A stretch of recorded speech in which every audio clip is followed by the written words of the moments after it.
बाने झसके तू प्रकट हो गया।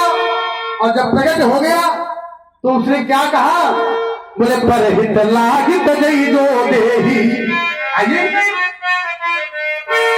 बोले पर हित लागी तजई जो देही, तो संतत संत प्रसन्न सही तेही। उसने कहा है जो दूसरों के हित के लिए अपने प्राणों का बलिदान कर देता है उसको लगातार संत भी उसकी प्रशंसा करते हैं। अब देखिए, परहित दूसरों के लिए, अपने लिए कहा गया, दूसरों के लिए परहित लाग। आइए दूसरा सिद्धांत, आपने कहा व्यक्ति जब स्वभाव बदल देता है तो फिर उसकी प्रशंसा नहीं होती। हमने ऐसा जाना है, एक बार एक व्यक्ति ने अपना दिशा स्वभाव सब बदल दिया और आप कहते हो उसकी प्रशंसा नहीं, हम कहते हो उसकी पहले से ज्यादा प्रशंसा हो। आइए, आपके द्वारा कहा गया यदि व्यक्ति स्वभाव बदल दे तो फिर उसकी प्रशंसा नहीं, हम कहते हैं व्यक्ति ने स्वभाव बदला और पहले से ज्यादा प्रशंसा हो गई। आइए, बोले चलो पैसरी से बिताई, देखो प्रीति की रीति भल अब लगे हो नस जाई, कपल हटाई परत तुम। बोले जल पैसरी से बिकाई, जल दूध के साथ मिल गया, जल दूध के साथ मिल गया। आप लोगों के सामने एक पात्र में जल रख दिया जाए और द्वितीय पात्र में दूध रख दिया जाए, आप लोग बताइए दोनों का रंग अलग है कि नहीं है? दोनों का रंग अलग है। लेकिन जिस समय जल ने दूध से मित्रता की, दूध से मिल गया, तो उसकी देखिए प्रशंसा कितनी हो गई। पहले उसका कोई खरीदार नहीं था, अब वो दूध के समान बिकने लगा है, प्रशंसा कितनी बढ़ गई उसकी। आइए, आपने अग्रिम स्थिति में मैं चाहता हूँ कामदेव का प्रसंग आपने पुनः उठाया है और उसको जो हल कर लिया जाए। गायन शैली में लंबी वार्ता में थोड़ा ठीक रहेगा। गायन आपने प्रारंभ कर लिया है। कामदेव गया था, बार बार में गया था, समाज दिखाने गया था, और हित के लिए कि अपने के लिए, परहित के लिए या अपने लिए?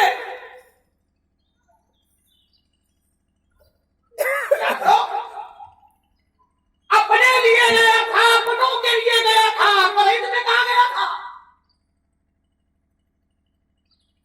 और किसके लिए गया था? तो कामदेव ने कहा है, चलो समाने का एक कहानी में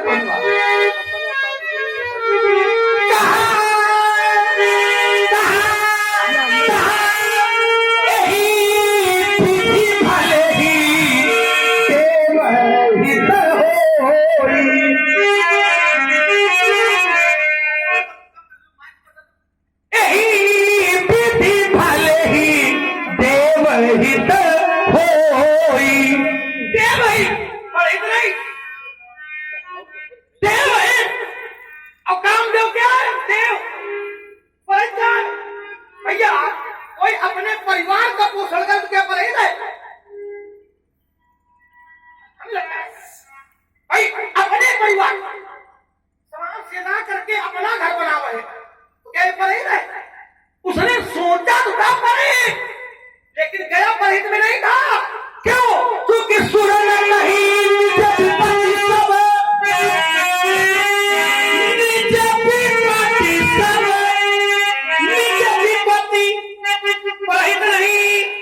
दूसरे की विपत्ति नहीं, सूरज ने कही निज विपत्ति सब सुन मन की है विचार, शंभु विरोधन कुशल मोहि बिहसी कहो असमार। ध्यान देना, शंकर का विरोध करने में मेरे मेरी कुशलता नहीं है, जो कुशलता नहीं है, ये कभी कभी सोच लेते हो कि हम परहेज करते हैं, होता नहीं है। परहेज जो होता है कैसे होता है, तो वृक्ष कबू नहीं फल भटे और नदी न संचय नील, परमार्थ के कारण साधु न धरा शरीर। परमार्थ वो है कि जिसका हम नाम भी नहीं जानते हो उसके लिए करिए, हमारा कोई संबंध न हो, हमारा कोई मतलब न हो, और यहां तक जब काम करे तो हमारा उसमें नाम भी हो। अगर नाम हो रहा है, बहुत लोग ऐसा करते हैं, वे इतनी धनराशि अमुक व्यक्ति ने अगर नाम हो गया परहेज नहीं है, अगर नाम हो गया तो परहेज नहीं है, ये लोग फैसला है। बहुत लोग दान करते हैं, क्यों? अच्छे अच्छे वाले चित्र आ जाए, हम दिखाई पड़े, ये परहेज नहीं है। मन में संतोष कर लिया जाए बात अलग है, परहेज वो है कि ये हाथ दे दूसरा हाथ जान लगाओ, क्या करना परहेज नहीं है। और जो परहेज में मरता है महाराज, तो आचार्य कहते हैं कि परहेज जिनके मन माही, तो बिना कहू जगह दुर्लभ कछु नाही। परहेज ध्यान देना, लोग सुख के लिए न जाने कितने दुख आते सुख पाने के लिए। एक बार एक वृक्ष के नीचे बढ़िया तो किसी ने कहा करो क्या है, करो। बोले काहे के लिए? अरे बोले जब करोगे तो धन आएगा। बोले क्या होगा? बोले धन आएगा, घर बनेगा। बोले उससे क्या होगा? बोले उससे तुम बढ़िया घर में सोओगे। बोले उससे क्या होगा? बोले तुम मस्त रहोगे। बोले अब हम अभी है। अगर संतोष यही है तो परहेज कामदेव ने मेरी दृष्टि में नहीं किया, अगर आपकी दृष्टि में किया तो आप हमें लगता है कि नहीं किया। अगर परहेज किया होता तो संतों ने प्रशंसा की होती, लेकिन संतों ने कहा था जोगी अकंचक है। मैं अगर मानस की यात्रा करूंगा तो कामदेव ने लोगों को दुख दिया है, सुख नहीं दिया है। क्या किया? सब चला था, आप सब जानते हो। बच्चा जान के हमको परेशान कर रहे हैं। कैसे कामदेव चला? संसार में प्रभाव का दिखाया था, तो प्रभाव क्या अच्छा था? काम मत जोगी सतावत पावन की को कहे, देखें चराचर नारी में जे ब्रह्म में देखत रहे। अबला बिलो गई पुरुष में जग पुरुष सब अबला मयम, कोई दंड भरी ब्रह्मांड भीतर काम। संसार को काम में बना दिया, जो राम में थे उनको काम में बना दिया। क्या अच्छा किया? और जैसे मरा जैसे चला तो संतों ने कहा भले मरी गया। जोगी अकंटक है, योगियों के हृदय का कांटा निकल गया। तुम्हारा परहेज नहीं किया मेरी दृष्टि। चलो जरा एक मिनट में रोक दिया था, मैं फिर और आप है आदरणीय प्रमोद कुमार जी राजपूत 10-10 पुष्पों दोनों पात्रों के पावन चरणों में प्राप्त किए हैं। बहुत बहुत कोट साधुवाद। हाँ, एक यहाँ पर और एक धारा हो जाएगी। देखिए महाराज, परहेज करने वाले को कुछ पानी की धनुष परहेज लगता है। मैं जोड़ दूं नहीं, ये होगा अन्य बातें होती रही और धनुष भी चली चली, धनुष टूटा, परहेज में ध्यान देना। परहेज कर, अगर किसी के प्राण जा रहे हैं, ध्यान देना, हम उसके प्राण बचा लें। ये है पर और यहाँ क्या हो रहा था?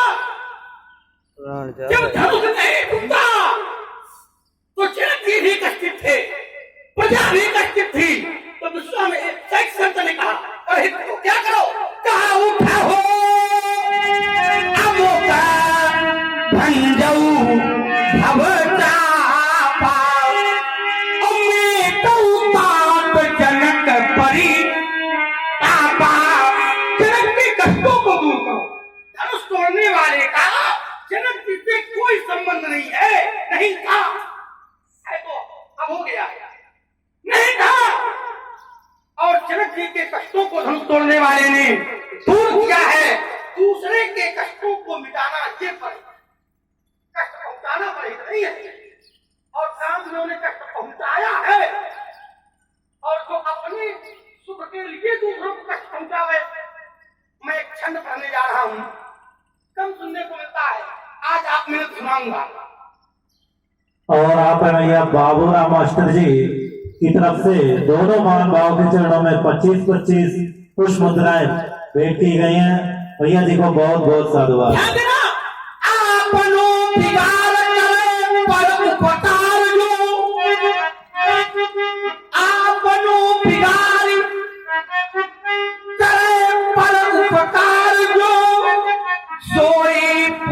जग में वह उत्तम में प्रधान है।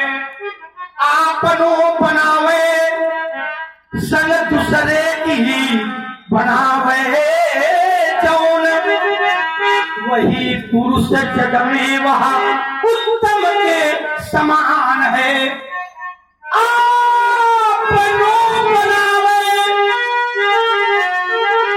चाहे औरन की बिगड़ जाए, आपनो बनावे चाहे औरन की बिगड़ जाए। आचार्य कहते हैं अधम निकृष्ट वह पशु के समान है। लेकिन कुछ लोग ऐसे होते हैं दूसरे की बिगाड़े, चाहे अपनों सब बिगड़ जाए, दूसरे की बिगाड़े। आई मूसक सुरपुर का दूसरे की बिगाड़े, चाहे अपनों सब बिगड़ जाए। तो कभी कहता है किनकी किन गणना करने मां हम अजान है। उनको हम किस तरह में रखे, क्या करना, उनको हम क्या कहें?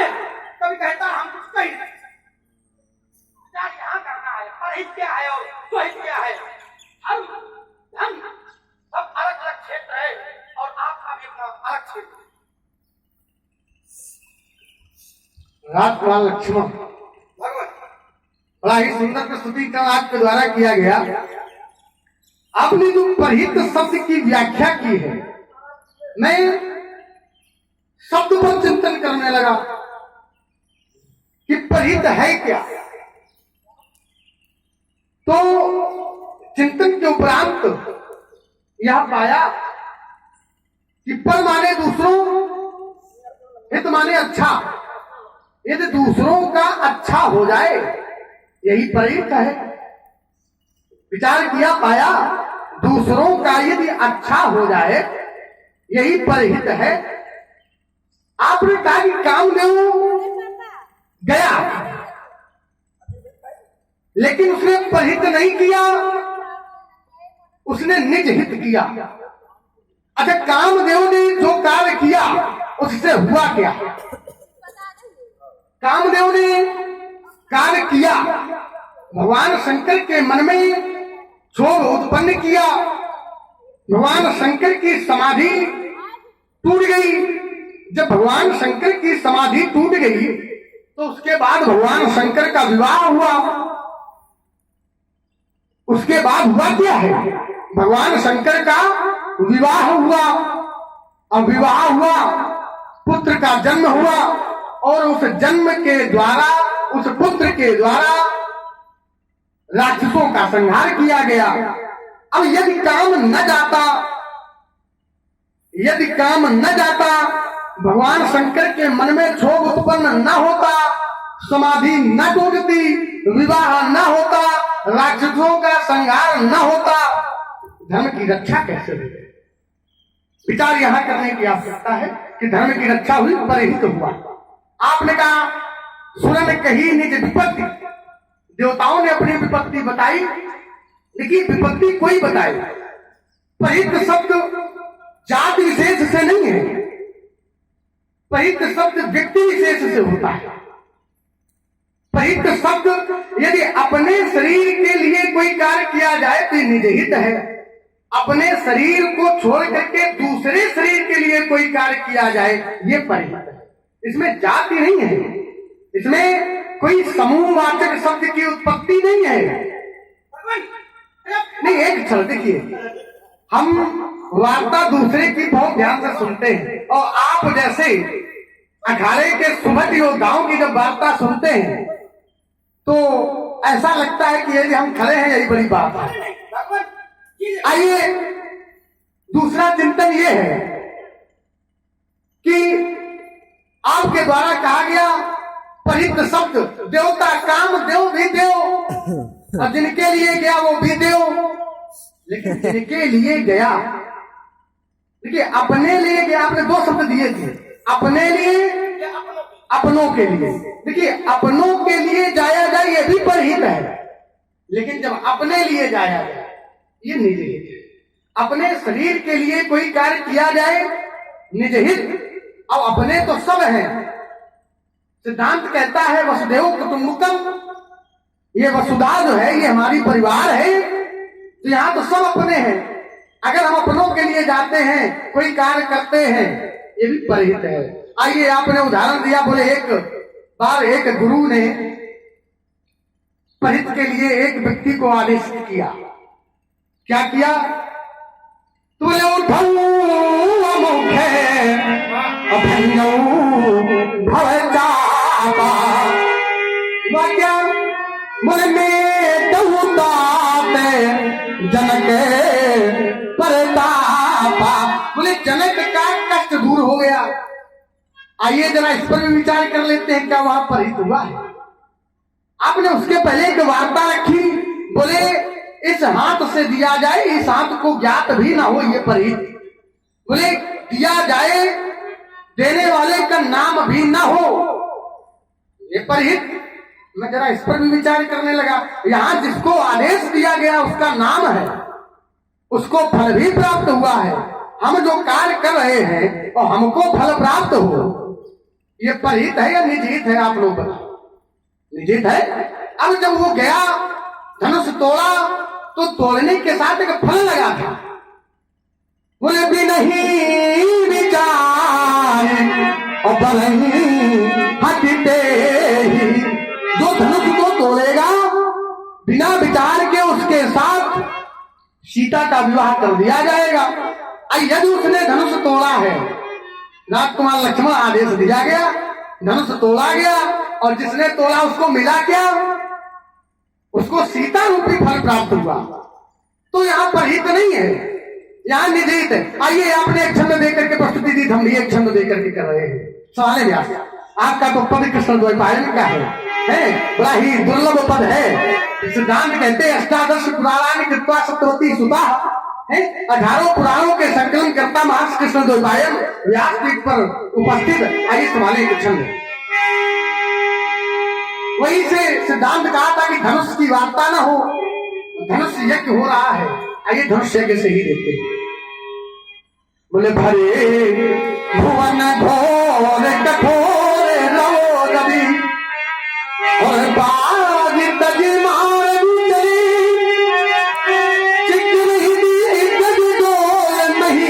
गोल गुरुम कलमले, सुरया सुर मुनि कर कानोदीन है, सकल विकल विचारही, कोदंड खन्य मुखे तुलसी, जयती बचन उचारही।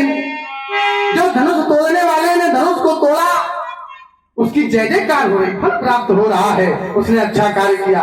आइए बिंदुओं को छोड़ेंगे नहीं, विचार एक जगह और आपने दिया था, उस पर भी थोड़ा चिंतन कर लेते हैं। आपने कहा आपके द्वारा जो एक व्यक्ति कल्प के विषय में बताया गया था, बोले उसके लिए एक सिद्धांत है, सजऊ न कच्छ निज इच्छा मरना। वो इच्छा मृत्यु के वरदान से परिपोषित है, वो जब चाहेगा तभी उसकी मृत्यु होगी।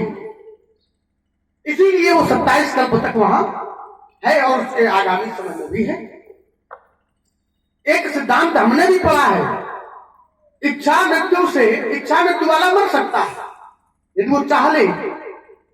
एक बार एक कालखंड में ऐसा हुआ है, एक व्यक्ति इच्छा मृत्यु से था, अयन की प्रतीक्षा में है, उसने कई दिनों तक मर सकता है, जब इच्छा होगी तब मर सकता है।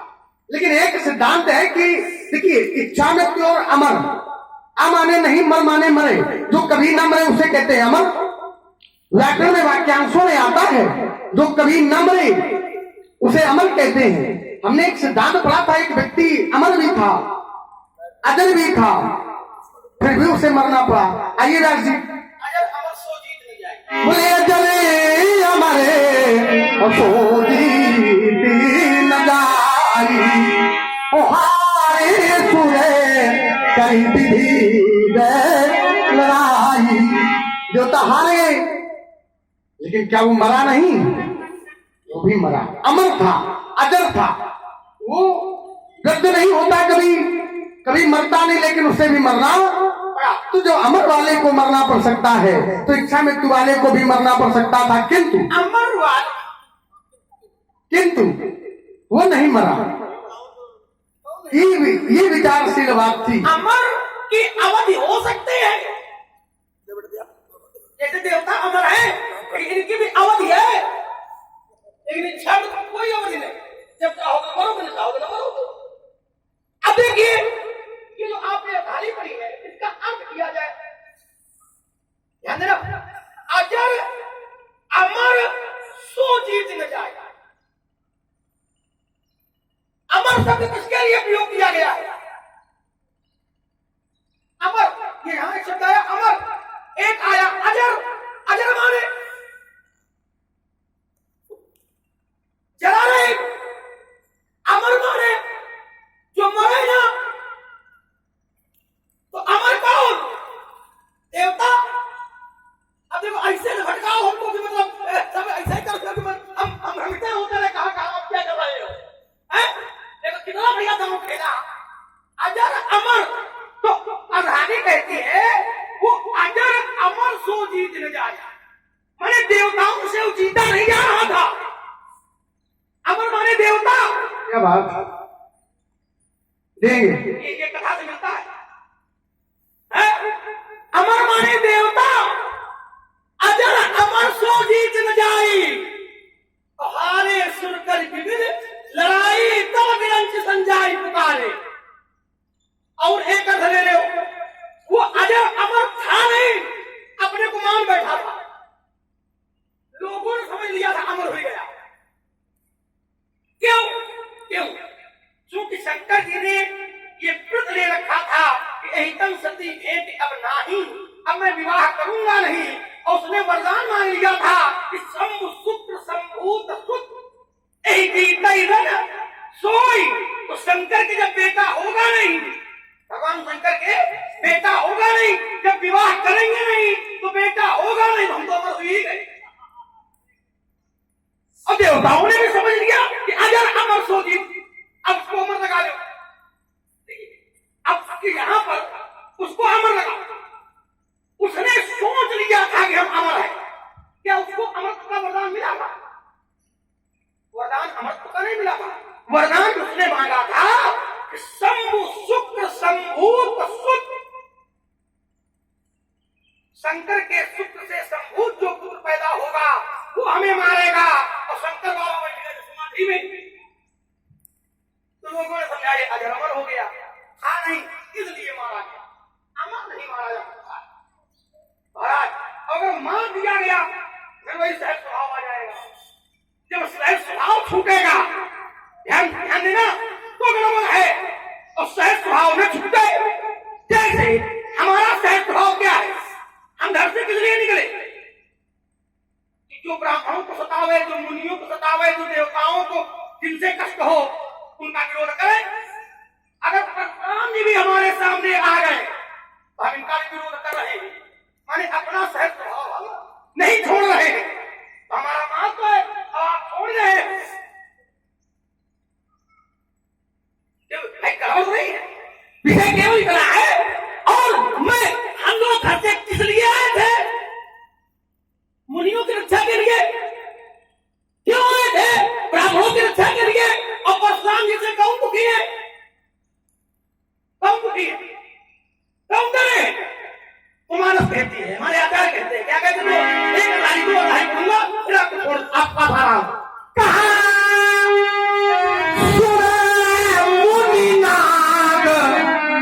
नगर नर नारी सोचई सकल त्रास उर भारी। मुनि नाग नगर नर नारी, और नगर के नर नारी है कैसे? आप जानते हो, सब भयभीत है। जिससे ये सब भयभीत हो जाए उसका हमें विरोध है। ये विषय है। तो देवताओं ने जब जब अपना धर्म छोड़ा है महाराज, तब तक उन्हें उनको पतंग की ओर जाना पड़ा। असुरों ने भी जब जब अपना धर्म छोड़ा है, सहज स्वभाव छोड़ा है, तब तक उनका पतन हुआ है। राक्षस अपने धर्म में लगा रहे। अब देखिए बात आ गई, मनुष्य अगर पर स्त्री गमन करे ये गड़बड़, लेकिन राक्षस करे तो उसका धर्म है। रावण कर रहा है, वो अपने धर्म में है, लेकिन आप न करो, हम विवाह करें चलेगा, परशुराम जी करें नहीं चलेगा। नारद बाबा नारद जी थे ब्रह्मचारी। नारद जी थे ब्रह्मचारी और भगवान ने माया फैलाई। जब फैलाई तो विष्णु मोहिनी को देखा, और जब देखा क्या हुआ भैया? बहुत बढ़िया, देखो सताया। संतुलन बिगड़ना ये भी गड़बड़ है। जीवन में संतुलन बना रहना चाहिए, तो यही बिगड़ रहा है। भगवान इसको संभाल कर सब बड़ा बनाया है। राजकुमार लक्ष्मण, आपके द्वारा कहा गया बोले जब जब कोई व्यक्ति स्वभाव में परिवर्तन करता है, अपने कर्म में परिवर्तन करता है, तब तब वो अपमान अपयश का भागीदार होता है। हमने चिंतन किया, एक चिंतन हमने दिया था कि जलुपय सरिस विकाई। नहीं नहीं नहीं, कोई बात नहीं, हम उसको पुनरावृत्ति कर दिए।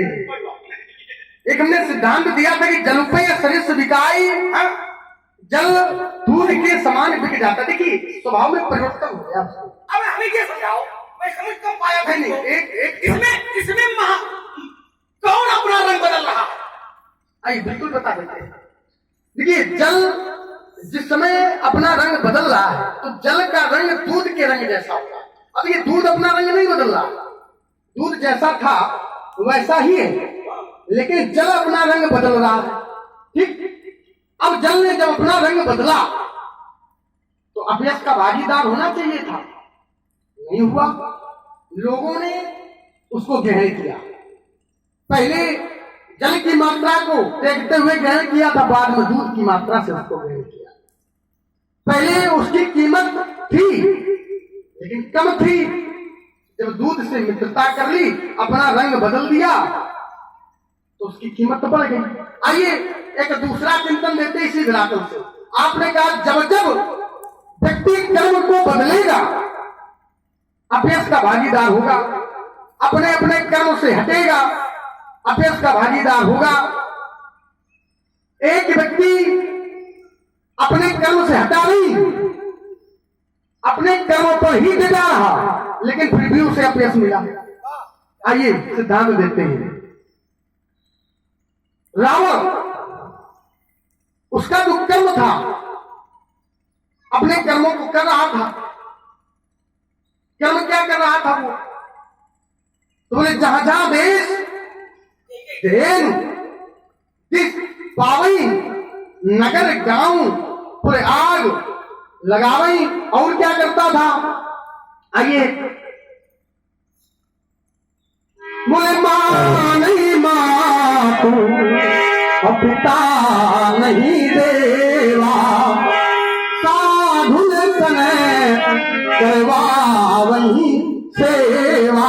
साधुओं से सेवा करवा रहा, माने वो राक्षस है, जैसा उसका कर्म था वो करवा रहा था, अपने कर्मों का पूर्त्यावहन कर रहा था। उसने किया, बोले काका किया, तो बताया गया कि विजय पावई तुम नगरे गाऊं और पूरे आगे लगावई। आग लगा देता था। और हुआ क्या? अपने कर्म पर है, अपने पथ पर है, लेकिन फिर भी अपयश का भागीदार है, अपयश प्राप्त हुआ। आइए, आपने एक चिंतन दिया, बोले मनुष्य पर स्त्री गमन करे तो गलत है। बोले रावण ने पर स्त्री गमन किया। देखिए, दो शब्द देते हैं, पर स्त्री गमन और पर स्त्री हरण, दो शब्द हैं। रावण के द्वारा पर स्त्री गमन हुआ है या पर स्त्री हरण हुआ है? देखिए, आप विद्वान हैं, हमारी दृष्टि में वास्तविकता ये कहती कि आप उच्च कोटि के विद्वान हैं। विद्वान हो ही नहीं सकते महाराज, अब आप कहीं तो बात अलग है। नहीं, सिद्धांत कहता है, मैं नहीं कहता हूँ, सिद्धांत ही कहता है। राजमान कभी कभी ऐसा होता है। नहीं, सिद्धांत ये कहता है, वेद तत्व तब नृप शुद्ध चारी।